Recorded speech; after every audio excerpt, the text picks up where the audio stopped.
Congress supremo Rahul Gandhi और सोनिया गांधी पर national Herald case में पुनः एफआईआर दर्ज कर दिया गया है।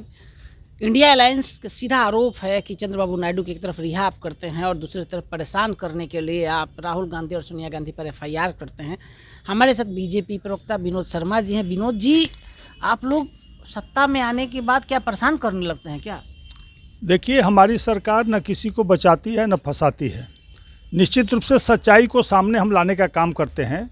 कहीं न कहीं उनके खिलाफ प्रमाण मिला है।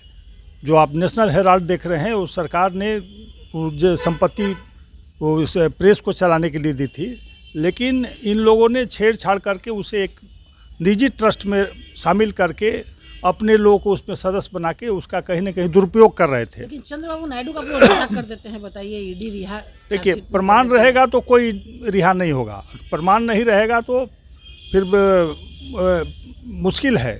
किसी का प्रमाण रहने के बाद बचना मुश्किल है। और चूंकि प्रमाण है, सारे तथ्य सामने हैं, कागजात हैं, तो उसकी जांच हो रही है। उसमें क्या दिक्कत है उनको? अगर सही होंगे तो उन पर कोई आंच नहीं आएगी, सही नहीं होंगे तो कार्रवाई होगी। ईडी एक स्वतंत्र इकाई है, अपने हिसाब से काम करती है। और निश्चित रूप से ईडी कोई आज नहीं, पहले से ही काम कर रहा है, उनके ही सरकार से काम कर रहा है। तो आने वाले दिनों में उस सारे तथ्य सामने आएंगे। अगर सोनिया गांधी और राहुल गांधी ने गलत रूप से उस ट्रस्ट के ज़मीन को दूसरे लोगों को सौंपा होगा, दिया होगा, तो निश्चित रूप से कार्रवाई होगी। अगर नहीं दिया है तो वो डर क्यों रहे? जांच के लिए सामने आना चाहिए, सहयोग करना चाहिए ईडी को। और निश्चित रूप से बिहार देश की जनता यही चाहती है कि सच्चाई सामने आवे। विनोद जी, आज संसद सत्र शुरू हुआ है, सत्र शुरू है। प्रधानमंत्री ने संबोधन किया कि ये जो सत्र है विकसित भारत के लिए सत्र है, क्या कहिएगा? निश्चित रूप से प्रधानमंत्री ने करके दिखाया है। आज भारत एक महाशक्ति के रूप में उभर चुका है। आज 5वीं अर्थव्यवस्था हम बन गए हैं और निश्चित रूप से तीसरी अर्थव्यवस्था की ओर बढ़ रहे हैं। और जो बड़े बड़े काम हुए हैं नरेंद्र मोदी जी के नेतृत्व में, पूरा विश्व उसको देख रहा है।